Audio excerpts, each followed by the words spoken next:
Саламатсыздарбы, урматтуу көрүүчүлөр. Назарыңыздарда жаман абалда жакшы кабар издеген бүгүн 24 маалымат топтому.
Бүгүнкү күнү 1227 ыкчам номерине азыркы күнү 266 миңден ашуун жарандар каттоого алынды.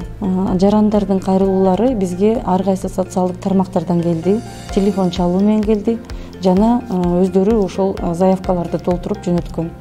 266 миң кайрылуу жергиликтүү акимдерге, мэрлерге, ошондой эле биздин социалдык башкармалыктарга автоматтык түрдө түндүк системасы аркылуу тез арада жетет.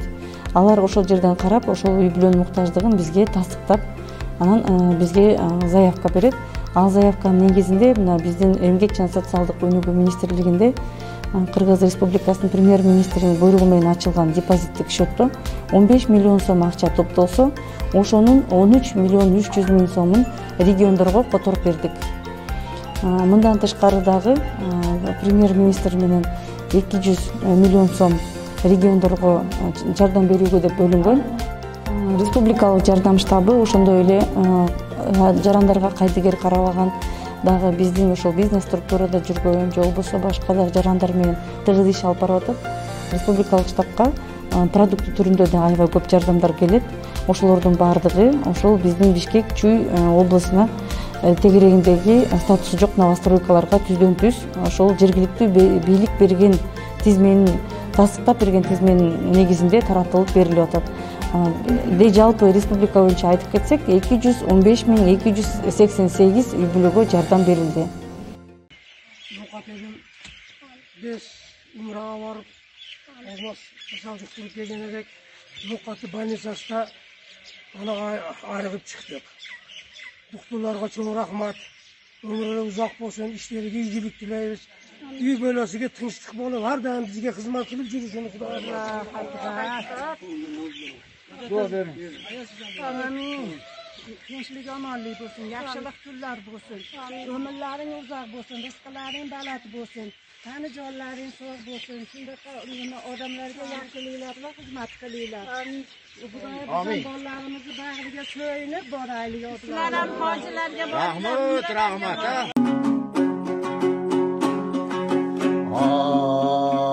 Tomgana bugün kızı çuğ koşuğana geldin canırı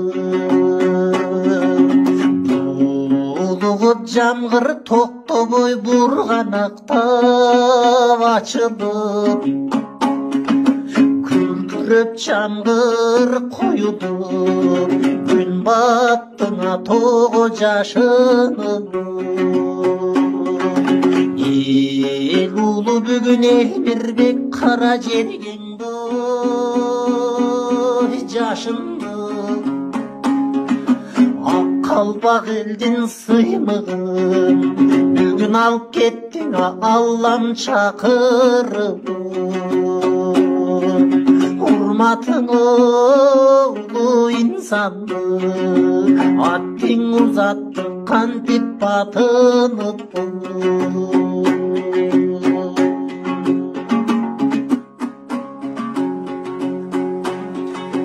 Кетти деп канаң элмир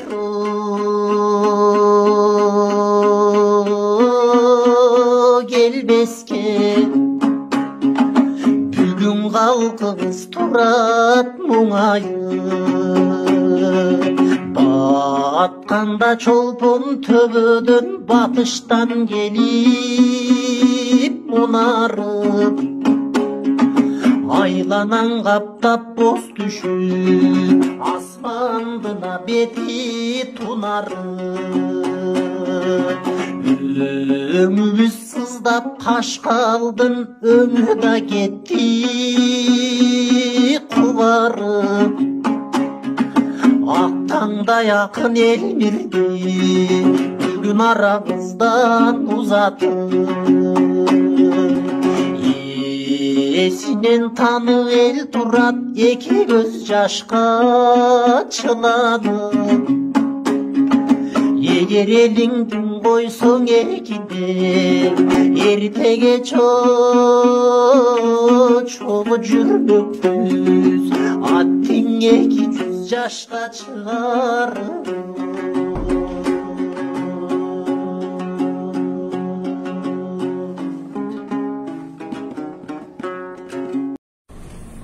Ассаламу алейкум. Туғандар жана жергиликтүү эл, сиздерге кайрылуумдун себеби продукталар кымбаттады деп, анан эмне үчүн кымбаттады деп сурамжылоо жүргүзүштүр. Анда айтылган, коммерсанттар айткан, оор жүк ташуучу машинелердин жол акысы көтөрүлдү. Анан ошолордун себебинен кымбаттады карантин убагында дейт. Биз карантинге чейин эле Бишкектен Ошко 1 сом 80 тиын 2 сомдон келебиз. Азыр деле карантин ичи деле ушу азыр бүгүн число 22 апрель 2020 жыл. Азыр деле ушул 1 сом 80 тиын 2 сомдон Ошко ташып атабыз картошканы. Килограммда. Биз бир эле картошканы эмес. Эмне жүк болбосун, ун болобу, сахар болобу, май болобу, бардыгын биз килограммына ташыйбыз. 1 сом 80 тиын 2 сомдон Ошко чейин. Анан бул жалган. Биздин жол акыбыз көтөрүлгөн жок, ошол эле ойдон турат. Буну жергиликтүү биздин жогорудагылар карап койсо жакшы болот эле. Бизнесмендин чөнтөгүнө түшүп атабы же коммерсанттын чөнтөгүнө түшүп атабы. Анан биз билебиз кайсыл жерден товар канча сомдон чыгып атат, анан бизге канча жол акысын бизге канча төлөп атат, биз билебиз. Анан бул жерде коммерсант иштеп атабы же бизнесмен иштеп атабы точно айта албайм, бирок шопурлардын жол акысы көтөрүлгөн жок. Мен кайрылуумдун себеби ушул. Саламатсыздарбы? Сиздер менен мен Төлөн Жакшыбаев. Азыр сиздер менен бир жакшы жаңылык менен видео менен бөлүшөйүн деп өттүм. Азыр ушул Жалал Абад областынын Сузак районуна караштуу Кыдырсы айылында аябай бир жакшы жаратылыштын коо сырына күбө болдум. Ушул биздин кошунабыз үйүндө 60-70 жашык балары кармайт. Ушул баларынын бир жашыгы эки үй бүлө болуп качып кетиптир.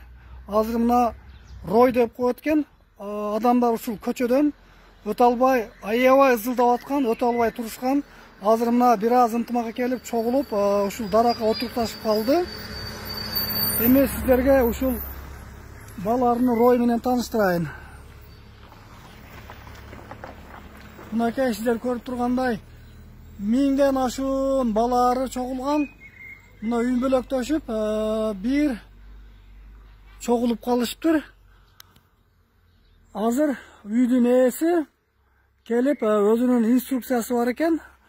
Ушул жашыкка алып барып жайгаштырат экен.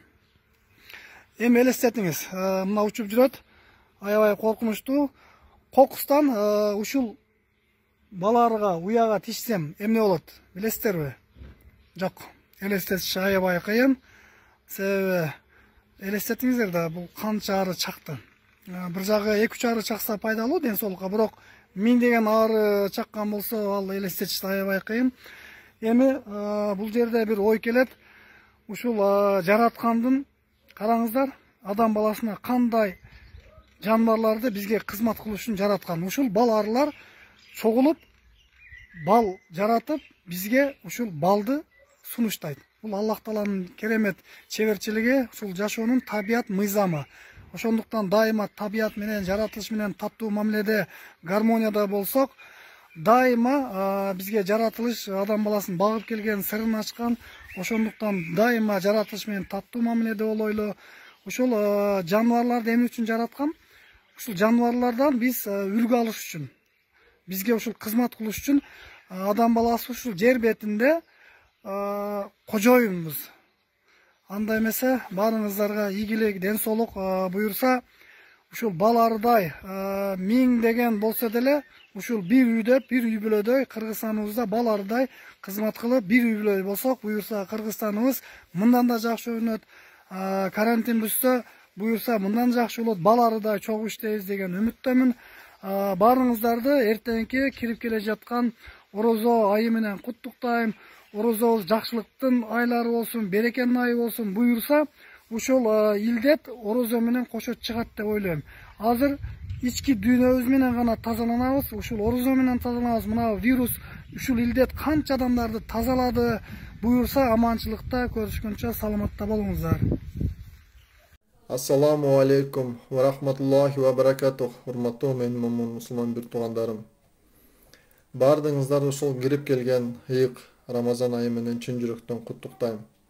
Ар бириңиздерге ыймандуу өмүр, чын ден соолук, бакыт таалай, эки дүйнө ченеминде бактылуу болуп, Аллах Тааланын ар дайым райманына татыктуу, мээримине татыктуу, Аллах Тааланын сүйүктүү сыймыктаган пендеси болуп жүрүңүздөргө тилектешмин.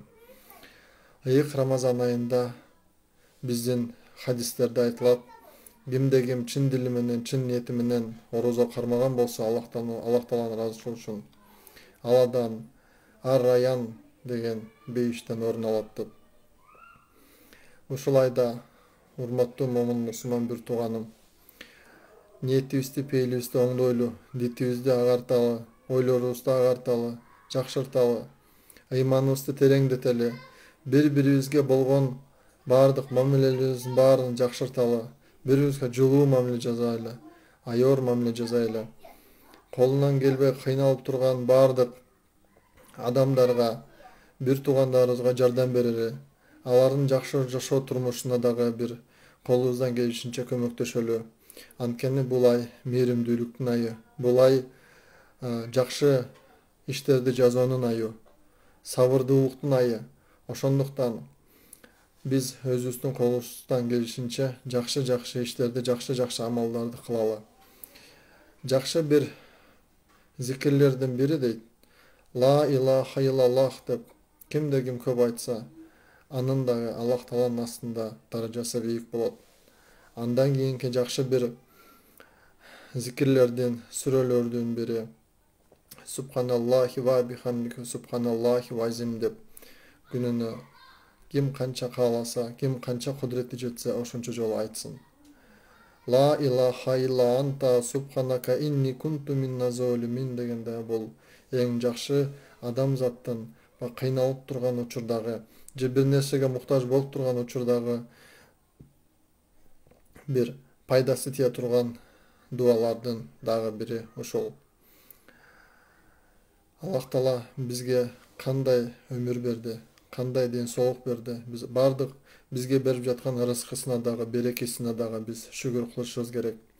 Канчалык биз шүгүр кылган сайын ошончолук Аллах Таала дагы биздин даражабызды бийик көтөрүп, биздин тилектерибиздин орундалышына эң жакшы даңгыр жолдор ачылып берет. Андыктан урматтуу момун мусулман бир тууганым, эгер кимде ким бирөөнүн көңүлүн орутуп койгон болсо, кимде ким бирөөнү таарынтып койгон болсо, тезинен Рамазан айынын башталышында кечирим сурап, алардын көңүлүн жайып, аларга бир жакшы жылуу сөздөрдү айталы. Эгер кимде ким бизди таарынткан болсо, кимде ким биздин көңүлүбүздү ооруткан болсо, Аллах Тааладан тилейли, биз аларды кечирели, Аллах Тааланын ыраазычылыгы үчүн. Бул нерсенин, бул адамгерчилик сапатындагы Аллах Тааланын астында даражасы чоң. Ошондуктан биз баардыгыбыз биригип, ынтымакташып, ушул ыйык Рамазан айында көп жакшы иштерди кылалы. Баардыгыңыздарды ушул дагы бир жолу ыйык Рамазан айы менен куттуктап кетмекчимен. Баардыгыңыздарга бекем сабырдуулук, чындөн солук, ыймандуу өмүр жана ушул Аллах Таала тарабынан бизге келген жакшы бир сооптуу иштердин бирин так аткарып, ушул Аллах Тааланын мээримине татыктуу бололу. Ассаламу алейкум ва рахматуллахи ва баракатух. Урматтуу момин мусулман бир туугандарым.